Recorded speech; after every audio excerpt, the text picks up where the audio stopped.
नमस्कार and welcome to curiously education. you're watching the Hindu analysis by Prashant Mawani. आज हम 30 नवंबर 2022 के मोस्ट इंपोर्टेंट आर्टिकल्स को विस्तार से डिस्कस करने वाले हैं। आगे बढ़े उससे पहले डियर फ्रेंड्स, अगर प्रिपरेशन को लेकर आपके कोई भी डाउट्स हैं, कोई क्वेरीज हैं, then you can email me on this email address curiously education@gmail.com and I will get back to you as quickly as possible. Held to ransom, times of India का ये आर्टिकल है। एक ransomware attack हुआ है AIIMS, जो दिल्ली में है। दिल्ली की जो एम्स है वहाँ पर ये अटैक हुआ है कुछ 7 दिन पहले ये चीज़ जो है वो हुई है। अब दोस्तों, रैंसमवेयर का मतलब क्या होता है? रैंसमवेयर का मतलब है, रैंसम यानी कि एक प्रकार से किसी को आप किडनैप कर लिया और फिर जो आप पैसे मांग रहे हैं। तो यहाँ पर क्या किया जा रहा है, पहले क्या होता था, हम फिल्मों में देखते थे कि कोई इंडस्ट्रियलिस्ट है, कोई पैसा वाला व्यक्ति है, तो उसके बच्चों को किडनैप किया जाता था और फिर फिल्म में वो दिखाया जाता था कि उनसे पैसे मांगे जाते थे, राइट। अब क्या कर रहे हैं ये क्रिमिनल्स? अब नए प्रकार के क्रिमिनल्स आ चुके हैं, नए प्रकार के किडनैपर्स आ चुके हैं। वो आपका डेटा जो है उसको किडनैप कर लेते हैं, राइट। अटैक करते हैं, साइबर अटैक करते हैं और अपना आपका डेटा जो है वो अपने पास रख लेते हैं और फिर आपसे पैसे मांगते हैं कि हमें इतने पैसे दीजिए, वरना ये डेटा जो है वो हम डार्क वेब जो है उसमें हम बेच देंगे। कुछ साल पहले की बात है, आई थिंक 1.5-2 साल पहले ये एक इंसिडेंट हुआ था कि यूएसए की एक बहुत बड़ी कंपनी जो है, उस कंपनी पर ऐसा रैंसमवेयर अटैक हुआ और इस कंपनी को बिलियंस ऑफ डॉलर्स देने पड़े। देखिए, इतने बड़े देश में, इतने एडवांस देश में, यूएसए जैसे एडवांस देश में इस प्रकार की चीज़ें उनकी बहुत बड़ी कंपनी के साथ हुई। तो ये रैंसमवेयर अटैक जो है ना, वो अब बहुत ही सीवियर होते जा रहे हैं। और ये जो मेडिकल सेक्टर में ये अटैक हुआ है, वो ये दिखाता है कि हमारे देश का जो हेल्थ केयर इंफ्रास्ट्रक्चर है, not just physical health care infrastructure, physical health care infrastructure कितना बुरा है वो हमें कोविड के टाइम पर देखने को मिला। और कोविड के टाइम पर यह लग रहा था कि हमारे देश में एक बहुत बड़ा रेवोल्यूशन आएगा इन टर्म्स ऑफ हेल्थ, कि हर डिस्ट्रिक्ट में बड़ी बड़ी हॉस्पिटल्स खोली जाएगी और हर छोटे बड़े गांव में अच्छी हॉस्पिटल्स होगी। नो डाउट काफ़ी तरक्की की है हमने, लेकिन कोविड के टाइम पर जो लग रहा था उतना बड़ा कोई खास रेवोल्यूशन जो है वो नहीं आ पाया है। जिस चीज़ को हमें सबसे ज़्यादा इम्पोर्टेंस देना चाहिए, उस चीज़ को आज भी उतना ज़्यादा इम्पोर्टेंस जो है वो नहीं दिया जा रहा है। उसका एक एग्जाम्पल है एयर पोल्यूशन, आप देख लीजिए, राइट। तो इतना ज़्यादा एयर पोल्यूशन हो रहा है, उसके पीछे मीन्स अगर एक लॉजिकल पॉइंट ऑफ व्यू से देखें, दैट मीन्स कि हम पैसों को ज़्यादा इंपॉर्टेंस दे रहे हैं rather than our health, right. और यहाँ पर किसी एक व्यक्ति की यहाँ पर मैं बात नहीं कर रहा हूँ, I am talking about society. कि पोल्यूशन हो रहा है, हम उस शहर में रह रहे हैं, राइट, घूम रहे हैं, वी नो कि ये पोल्यूशन की वजह से हमारी हेल्थ बिगड़ रही है, लेकिन हम उसके बारे में कुछ नहीं कर रहे हैं। तो वो क्या दिखाता है कि we need more money, we need more. आज भी हम वो जो एक डेवलप देश बनना हम चाहते हैं, लेकिन ये सारी चीज़ों को ध्यान में नहीं रखेंगे तो हम कभी भी डेवलप देश जो है वो नहीं बन पाएंगे। ओके, तो फिजिकल हेल्थ केयर इंफ्रास्ट्रक्चर में तो खामियां हैं ही, लेकिन अब जो डिजिटल हेल्थ केयर इंफ्रास्ट्रक्चर है या फिर हेल्थ केयर का जो डिजिटल एस्पेक्ट है, तो वहाँ पर भी इतने सारे अटैक्स होने लगे हैं और साइबर क्रिमिनल्स जो हैं वो अब खास करके इस चीज़ को अटैक कर रहे हैं। हमारे देश में जो ये एम्स है ना, तो एम्स आप देख लीजिए 15 लाख आउट पेशेंट्स को और 80,000 इन पेशेंट्स को हर साल ट्रीट करता है। और एम्स का डेटाबेस जो है, तो इसमें बहुत सारे लोगों की पर्सनल इन्फॉर्मेशन है। इसमें पॉलिटिकल लीडर्स भी आ गए, सीनियर एडमिनिस्ट्रेटर्स आ गए, जजेस आ गए, और इसके अलावा जो हेल्थ केयर का रिकॉर्ड है जो हम सब लोगों का है, जिन लोगों ने एम्स में गए हैं, 80,000 लोग हर साल जाते हैं। तो अब कितने सालों का डेटा इनके पास आया है वो तो अभी क्लियर नहीं है, लेकिन ये सारा डेटा अगर डार्क वेब में बेच दिया गया या फिर वहाँ पर इसको शेयर कर दिया गया, तो कितने सारे लोगों की पर्सनल इन्फॉर्मेशन जो है वो डार्क वेब में चली जाएगी। इसी के साथ साथ पेंडेमिक जब से स्टार्ट हुआ है, तब से हमने देखा है कि दुनिया के बहुत सारे देशों में उनका जो हेल्थ केयर इंस्टीट्यूशन है या फिर हेल्थ केयर इंफ्रास्ट्रक्चर है, उस पर साइबर अटैक्स जो हैं वो काफ़ी ज़्यादा इंक्रीज़ हुए हैं। क्लाउड सेक, CLOUDSEK, ये एक रिसर्च ऑर्गेनाइजेशन है और इस ऑर्गेनाइजेशन का कहना यह है कि पिछले साल का जो पीरियड था, उस पीरियड के मुकाबले इस साल का पीरियड देखें तो इसमें 95% ज़्यादा साइबर अटैक्स हुए हैं हेल्थ केयर इंडस्ट्री पर, और आने वाले समय में ये और ज़्यादा इंक्रीज़ होंगे। इंडिया की बात करें तो दुनिया में सेकंड लेवल पर हैं, सेकंड रैंक पर हैं हम when it comes to most targeted nations globally. तो लगता है कि यूएसए के बाद सबसे ज़्यादा हमारे देश पर अटैक्स जो हैं वो हो रहे हैं। और यूएसए में देखिए, the most common target for the global ransomware hacks, the consequences have been particularly devastating from delaying chemotherapy treatments to diverting ambulances from a San Diego emergency room after computer systems were frozen। जो chemotherapy जिसको कहते हैं cancer के लिए दी जाती हैं, तो उसको डिले कर दिया गया। एम्बुलेंसेस जो हैं उनको अलग जगह पर डाइवर्ट कर दिया गया। तो अब देखिए कितना ज़्यादा इम्पैक्ट जो है वो ये रैंसमवेयर जो है वो डाल रहे हैं। और ये जो एम्स में अभी अटैक हुआ है तो इसका ओरिजिन कहाँ पर है, ये सारी चीज़ें जो हैं इस पर इन्वेस्टिगेशन हो रही हैं। और अमेरिका जिसके पास इतनी ज़्यादा अच्छी साइबर सिक्योरिटी है, तो वहाँ पर इस प्रकार के अटैक्स हो रहे हैं। तो हमारे पास तो उतनी कोई ख़ास ऐसी सिस्टम नहीं है when we compare ourselves with America, Israel, UK etcetera. तो हमारे यहाँ पर तो और ज़्यादा हमारा देश जो है वो या फिर हमारा जो हेल्थ केयर स्ट्रक्चर है, इंफ्रास्ट्रक्चर जो है वो और ज़्यादा वल्नरेबल हैं when it comes to ransomware attacks. अभी ये जो अटैक हुआ है तो इस पर नेशनल इंफॉर्मेटिक्स सेंटर और Indian computer emergency response team CERTIN जो हैं अभी इन्वेस्टिगेशन जो है वो चल रहा है। और जो लेटेस्ट इंडस्ट्री की बेस्ट प्रैक्टिस है वो ये है 3 to 1 जिसको कहते हैं।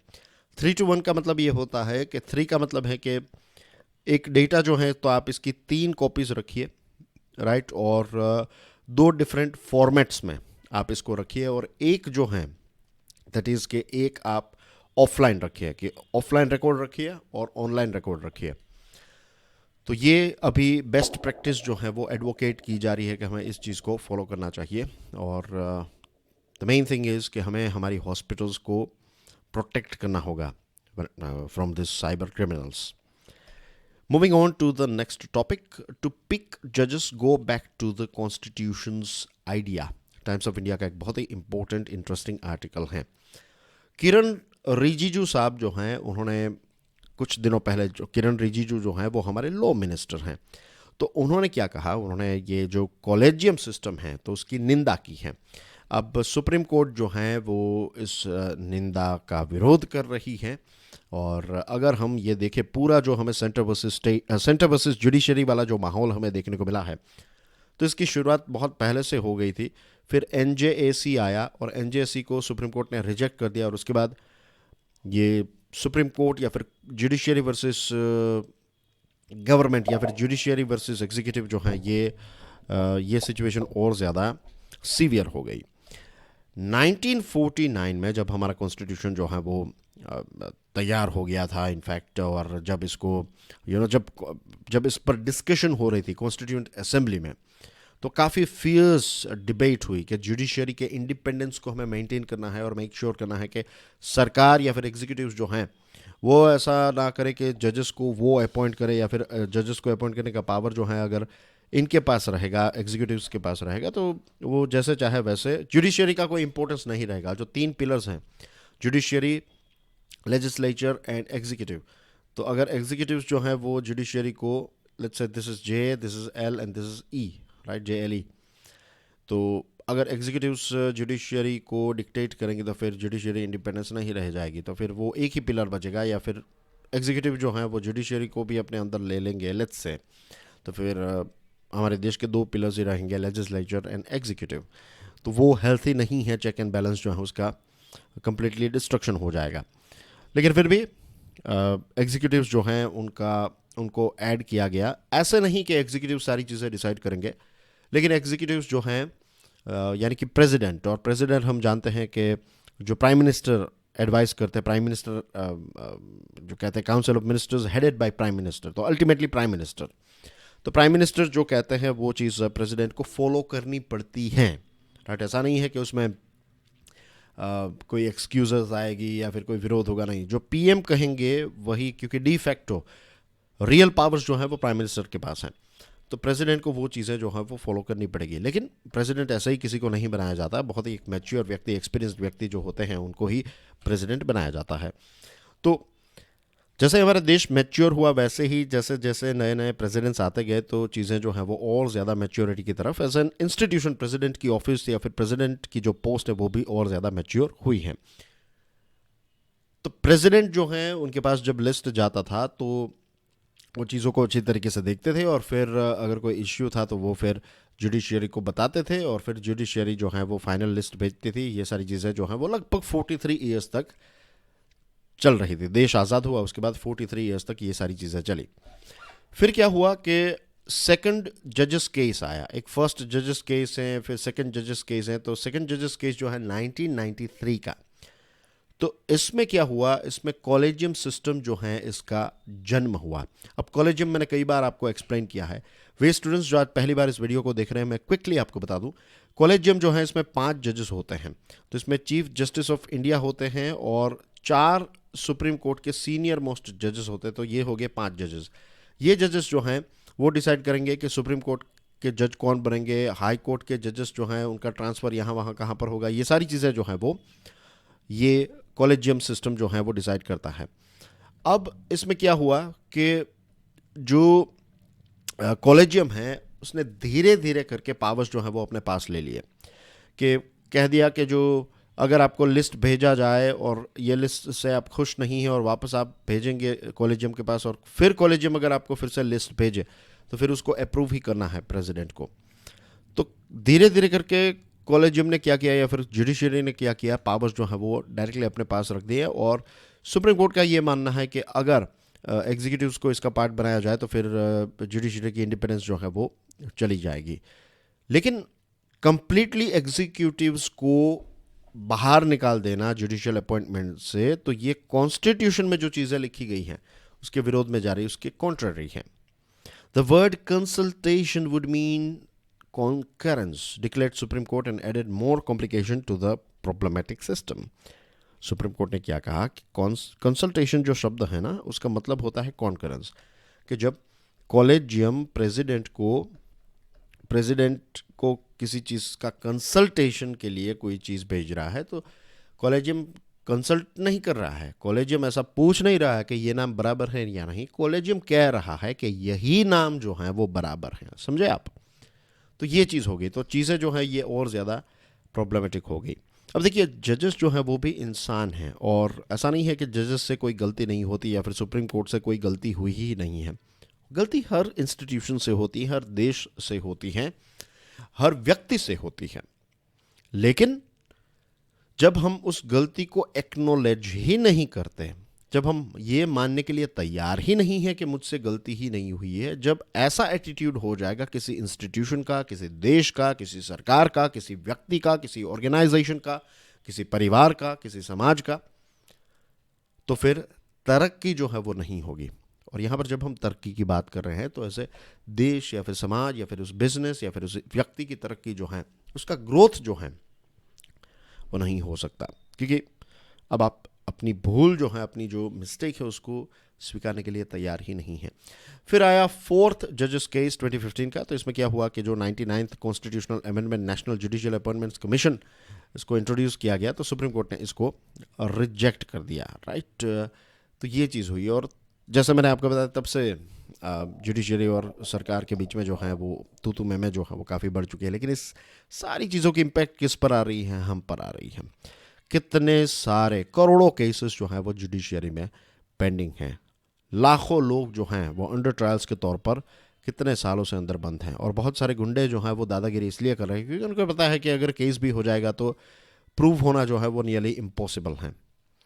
तो अब कॉलेजियम सिस्टम जो है उसको थोड़ा इम्प्रूव करने की डेफिनेटली हमें ज़रूरत है। राइट, और डेमोक्रेसी में सारी चीज़ें जो है वो ट्रांसपेरेंट तरीके से होती है, लेकिन सिर्फ कॉलेजियम का जो बिहेवियर है वो ट्रांसपेरेंट नहीं है। बहुत ज़्यादा ओपेकनेस है।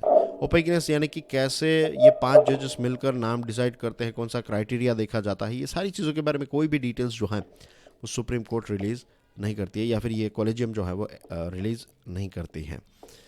तो ये बात सुप्रीम कोर्ट को ध्यान में रखनी चाहिए, और ये मानना कि एनजेएससी जिसमें एक चीफ जस्टिस ऑफ इंडिया हैं, 2 सीनियर मोस्ट सुप्रीम कोर्ट के जजेस हैं, वो सिर्फ लॉ मिनिस्टर अगर उसका पार्ट है, और सिर्फ लॉ मिनिस्टर की वजह से पूरा एनजीएससी जो है वो जैसा लॉ मिनिस्टर, यानी कि अल्टीमेटली जो सरकार चाहे वैसा होगा, तो this is also not logical, right. ये इलॉजिकल बात है कि सिर्फ लॉ मिनिस्टर पैनल में होंगे तो फिर सारी चीज़ें जो हैं वो सरकार की तरफ चली जाएगी। नो, आपके पास ऑलरेडी आपके सीजेआई हैं और आपके साथ सुप्रीम कोर्ट के 2 और सीनियर मोस्ट जजेस हैं, तो सुप्रीम कोर्ट के टोटल 3 सीनियर मोस्ट जजेस हैं। तो लॉ मिनिस्टर जो है वो उतना ज़्यादा कोई इन्फ्लुएंस इसमें डाल नहीं पाएंगे, लेकिन लॉ मिनिस्टर होंगे तो एक सरकार का भी पॉइंट ऑफ व्यू जो है वहाँ पर स्ट्रांगली होगा। तो अब इस सिस्टम को अपग्रेड करने की ज़रूरत है, वक्त आ चुका है, right. Means it looks very ironical कि मैं आपसे कहूँ, कोई भी व्यक्ति आपसे कहे कि भाई आप जो कर रहे हैं वो ट्रांसपेरेंट तरीके से कीजिए, तो आप कहेंगे चलो ठीक है, हम कोशिश करेंगे और करेंगे। आपको अगर ऑर्डर दिया जाए तो आप वो चीज़ करेंगे ट्रांसपेरेंट तरीके से। लेकिन जो कहने वाला व्यक्ति है, जो आपको बता रहा है कि आप ट्रांसपेरेंट तरीके से ऑपरेट कीजिए, और वही इंस्टीट्यूशन, वही व्यक्ति जो है वो ट्रांसपेरेंट तरीके से ऑपरेट नहीं कर रहा है। इट्स लाइक कि कोई व्यक्ति जो है वो सिगरेट पी रहा है, उसको सिगरेट पीने की आदत है, और वो किसी व्यक्ति को सिगरेट पीते हुए देख रहा है, उसके हाथ में सिगरेट है, और वो उस व्यक्ति के पास जाकर कहता है कि भाई सिगरेट पीना जो है वो हेल्थ के लिए अच्छी चीज़ नहीं है, आप सिगरेट छोड़ दीजिए। तो व्यक्ति क्या कहेगा कि भाई पहले तू तो छोड़ सिगरेट, मुझे बता रहा है, पहले तू छोड़ दे cigarette, is it? It's something like that. एक मैंने प्रैक्टिकल एग्जांपल देने की कोशिश की है यहाँ पर। Okay, moving on to a very interesting news item. Intranasal Covid shot, Tribune का ये आर्टिकल है। कोविड-19 के लिए दुनिया की पहली इंट्रानेजल वैक्सीन। इंट्रानेजल वैक्सीन का मतलब क्या होता है? इसका मतलब ये होता है जैसे वो विक्स का इन्हेलर आता है ना, जब हमारा नाक बंद होता है तो वो इन्हेलर हम लेते हैं और जोर से सांस लेते हैं, राइट, और we feel bit good. The same way, just imagine कि एक इंट्रानेजल वैक्सीन है कि आप उसको जोर से सूंघ लेंगे और आपको कोविड का प्रोटेक्शन, कोविड से प्रोटेक्शन जो है वो मिल जाएगा। तो भारत बायोटेक जो है, इसने ये इंट्रानेजल वैक्सीन बनाई है। इसका नाम है इनकोवैक, INCOVACC, इनकोवैक। तो ये जो इनकोवैक है, इसको भारत की जो central drugs standards control organisation है, इसने अप्रूवल दे दिया है, और इसका इस्तेमाल जो है वो बूस्टर डोज के तौर पर भी 18 साल या फिर उससे बड़ी उम्र के लोग जो हैं उसके लिए किया जा सकता है। तो this is a very good news. ये अपने आप में एक ब्रेक थ्रू है। भारत उन कुछ जो गिने चुने देश हैं उनमें हमारा देश का नाम भी शामिल है कि हमने कोविड की वैक्सीन बनाई। और दोस्तों, कोविड जब से स्टार्ट हुआ, तब जब कोविड स्टार्ट हुआ, याद है ना, उस टाइम पर हमारी सबसे बड़ी दुआ प्रार्थना क्या थी? हम यही प्रार्थना कर रहे थे कि हे भगवान, कोई एक इसकी वैक्सीन मिल जाए, एक बार इसकी कोई वैक्सीन मिल जाए तो पूरी दुनिया तक ये वैक्सीन जो है वो हम पहुंचा देंगे, एक बार बस इसका तोड़ मिल जाए। लेकिन फिर हुआ क्या? बहुत सारे तोड़ मिले, बहुत सारे देशों ने ये वैक्सीन बनाई, लेकिन क्या आज इसका डिस्ट्रीब्यूशन प्रॉपर्ली हो रहा है? The answer is no. Starting के टाइम पर तो हमने देखा था कि कितना कैसा माइनस टेम्परेचर में इसको, सब जीरो टेम्परेचर में इसको रखना पड़ता था एंड थिंग्स लाइक दैट। उसके बाद धीरे धीरे इंप्रूवमेंट्स आए हैं, और आज बहुत सारे देश ऐसे हैं जिनको प्रॉपर प्रोटेक्शन जो है वो आज भी उनके पास उतना ज़्यादा नहीं है। बट एनीवे, आज बहुत सारे वैक्सीन अवेलेबल हैं, और भारत ने भी वैक्सीन जो हैं वो डेवलप किया खुद का। तो ये भी अपने आप में एक बहुत गर्व की बात है। और पहले ऐसा होता था, कोई वैक्सीन बनाने में लगभग 10 साल लग जाते थे। लेकिन आप देखिए, ह्यूमन बीइंग्स, हम जो इंसान है ना, जब जितना बड़ा प्रॉब्लम होता है तो हम इंसानों की खास बात यह है कि हम बड़े से बड़े प्रॉब्लम को अच्छी तरीके से सॉल्व करने की क्षमता रखते हैं। उसके पीछे रीज़न यह है कि दुनिया की सबसे ताकतवर चीज़ अगर कुदरत ने हमें दी है, इवोल्यूशन ने अगर हमें दी है, तो that is our mind, human mind. हम सबसे ताकतवर नहीं है in terms of physical strength, right. हम जंगल में एक दिन भी सर्वाइव ना कर पाए, इतनी वीक हमारी बॉडी है। लेकिन हमारा दिमाग इतना ज़बरदस्त है कि आप जंगल में, क्या जंगल को तबाह कर रहे हैं हम। अब तो शेर या फिर कोई भी ऐसा एनिमल है वो हमारे सामने टिक नहीं सकता। हमारे पास दिमाग की वजह से हमने ऐसी ऐसी चीज़ें जो हैं वो बनाई हैं। तो this is the power of human mind. And just imagine कि यही पावर ऑफ ह्यूमन माइंड जो है वो आप एक बार समझ जाए, और अगर आप इसी चीज़ को अपनी तैयारी पर लगा दें। हम क्या करते हैं कि हम रिसोर्सेज जो होते हैं कि ये मटेरियल यहाँ से डाउनलोड कर लूँ, यहाँ से ख़रीद लूँ, ये कर लूँ, वो कर लूँ, ये कर लूँ, ये सारी चीज़ों के पीछे हम भागते हैं, लेकिन इस चीज़ को हम भूल जाते हैं कि हमारे पास दुनिया की सबसे पावरफुल कैपेबिलिटी है, दुनिया की सबसे पावरफुल चीज़ हमारे पास है, दैट इज़ आवर माइंड। अगर हम हमारे दिमाग को अच्छी तरीके से जान ले कैसे ये फंक्शन करता है, अगर उसको थोड़ा हम कंट्रोल कर ले, कंट्रोल इन द सेंस कि हम जब चाहे वैसा हम दिमाग करें, हम दिमाग के गुलाम नहीं, दिमाग हमारा एक एक जो कहते हैं ना कि हमें हमारा गुलाम is also not the right word. जब हम दिमाग को फॉलो करते हैं तो दैट इज़ लाइक हम उसके गुलाम बन जाते हैं। लेकिन हम हमारे दिमाग को अगर हमारा सर्वेंट बना दे, एक लॉयल, एक ओबीडियंट सर्वेंट बना दे, तो हम क्या नहीं हासिल कर सकते। Will talk about this sort of topics in future, लेकिन जस्ट बता रहा हूँ आपको। ओके, तो ये जो ब्रेक थ्रू हुआ है अभी इंट्रानेजल वैक्सीन का, तो ये अपने आप में एक बहुत ही गर्व की बात है भारत के लिए और दुनिया के लिए भी एक बहुत ही अच्छी बात है, क्योंकि ये एक पेन फ्री एडमिनिस्ट्रेशन होगा। बहुत सारे लोग जो हैं वो नहीं गए हैं क्योंकि उनको सुई से डर लगता है। अब डर लगता है, इट्स ओके, हमें सभी को किसी ना किसी चीज़ से डर लगता है, तो इसमें हम ऐसा नहीं कह सकते कि ये लोग जो हैं वो बहुत ही डरपोक है। No, it's not like that. लेकिन ये पेन फ्री एडमिनिस्ट्रेशन जो है, इसका सबसे बड़ा फ़ायदा क्या होगा कि ज़्यादा से ज़्यादा लोग, और यहाँ पर हमारे देश की बात नहीं हो रही, दुनिया के जो लोग हैं उन तक ये वैक्सीन पहुँचाना है वो बहुत ही ईजी हो जाएगा। We know what's going on in China. China की एक तो कोविड की वैक्सीन जो है वो उतनी ज़्यादा एफिकेसी वाली नहीं है, और ऊपर से चाइना की सिचुएशन ये हो गई है कि वहाँ पर अलग अलग वेव्स जो हैं आई है। और जैसे हम सब जानते हैं चाइना जो है वो ग्लोबल मैन्युफैक्चरिंग हब है, तो चाइना में जब लॉकडाउन होता है तो पूरी दुनिया पर इसकी नेगेटिव इम्पैक्ट हमें देखने को मिलती है। फिर हमारे देश में एक वैक्सीन बूस्टर डोज जो है उसको लेकर एक पब्लिक हेजिस्टेंसी काफ़ी हुई। सेकंड वेव जब आई, मुझे याद है सेकंड वेव से पहले जो है वो लोग वैक्सीन लेने के जा नहीं रहे थे, लेकिन जैसे ही डेल्टा वेव आई और लोग धड़ाधड़ मरने लगे तो फिर लोगों की लाइन लगने लगी कि भाई हमें वैक्सीन दे दो, हमें वैक्सीन दे दो। फिर लोग प्रोटेक्शन में आ गए, फिर बूस्टर डोज आया तो अब लोग जो है वो बूस्टर डोज के लिए नहीं जा रहे हैं। 15 करोड़ डोजेस दिए गए हैं from 18 to 59 and nearly 7 crore in 60 plus category.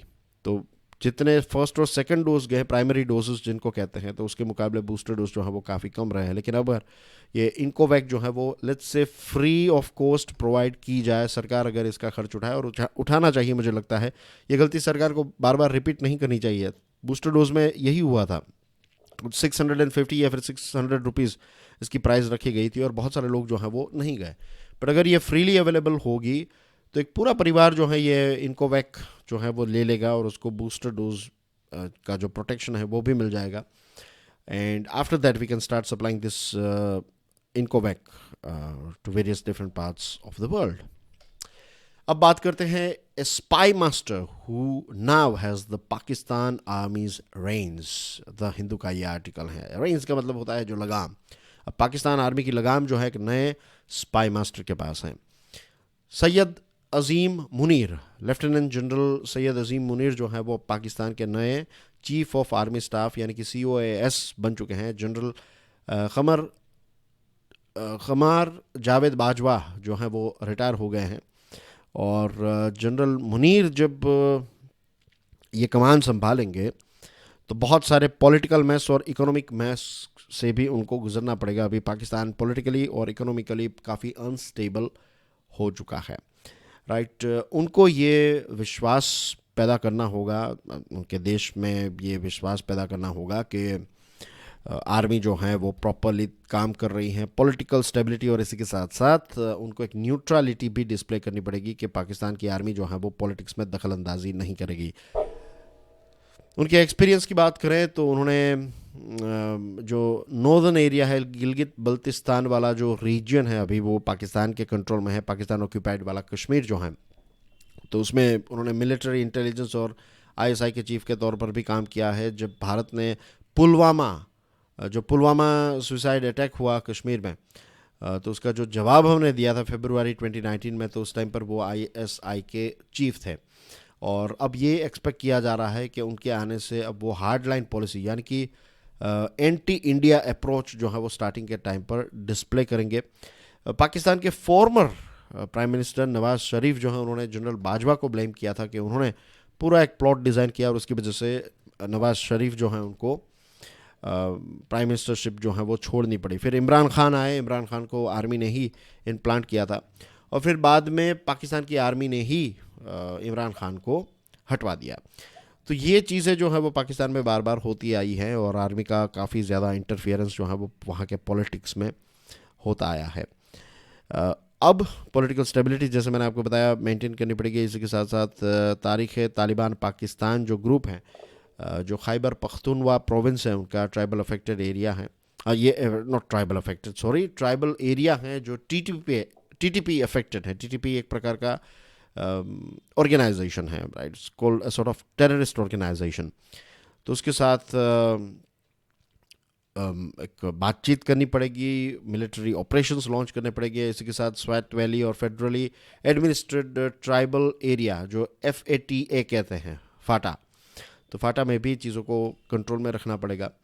और विंटर के बाद LOC पर और ज़्यादा एक्टिविटीज़ जो हैं वो हो सकती हैं, और वो यही कोशिश करेंगे वो डिस्प्ले करने की कि जब वो अब आर्मी के चीफ बन चुके हैं तो ही मीन्स बिजनेस। वो न्यू दिल्ली को थोड़ा स्वाद चखाने की कोशिश जो है वो करेंगे। क्रॉस बॉर्डर टेररिज्म की एक्टिविटीज़ और ज़्यादा बढ़ सकती हैं, और वो थोड़ी हॉकिश पॉलिसी, राइट, एडॉप्ट करेंगे। तो भारत को इस प्रकार की तैयारी जो है वो दिखानी पड़ेगी कि हम किसी भी प्रकार के चैलेंजेस जो हैं उनको हैंडल करने के लिए केपेबल हैं।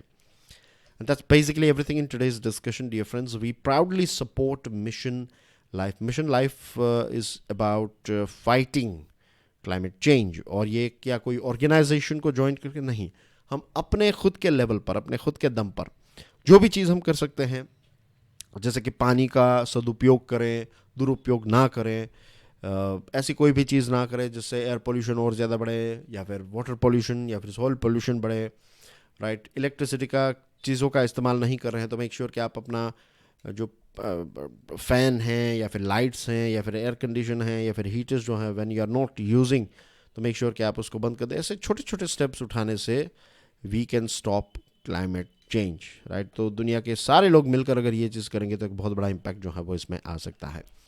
And that's everything from my side. Thank you very much for watching this video. God bless you all. जय हिंद।